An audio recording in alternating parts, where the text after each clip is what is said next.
नमस्कार. Cap round first संपलेला आहे.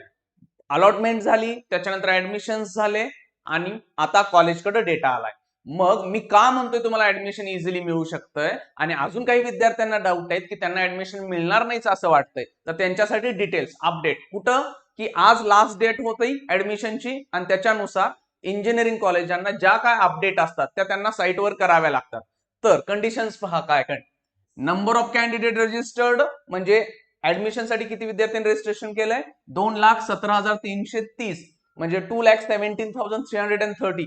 त्यामधल्या किती विद्यार्थ्यांनी ऑप्शन फॉर्म भरला होता 1,99,000 म्हणजे अराउंड एक 17-18,000 विद्यार्थ्यांनी काय ऑप्शन फॉर्मच भरला नाही, फक्त त्यांनी रजिस्ट्रेशन केलं. मी काय सांगतोय नेहमी की जेवढे रजिस्ट्रेशन करतात ते ऍडमिशनला येणार नाहीत, इथं परफेक्ट दिसतंय.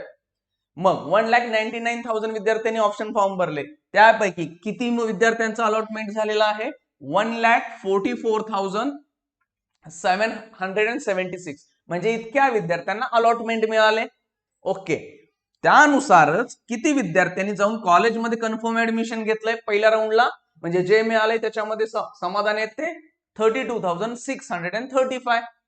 मग विद्यार्थ्यांनी अलॉटमेंट किती झाली 1,44,000. टोटल सीट्स इंजिनिअरिंगला किती आहेत ह्या वर्षी 1,76,665 म्हणजे ऑलमोस्ट किती 32,000 सीट वॅकंट आहेत, मोकळ्याच आहेत, त्या अजून भरल्याच गेलेल्या नाही आहेत.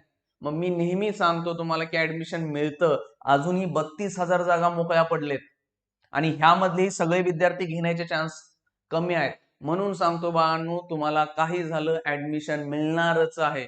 हा डेटा आजच अपडेट झालेला आहे की आज लास्ट राऊंड म्हणजे लास्ट डे होता ऍडमिशनचा. ओके, चला, थँक्यू.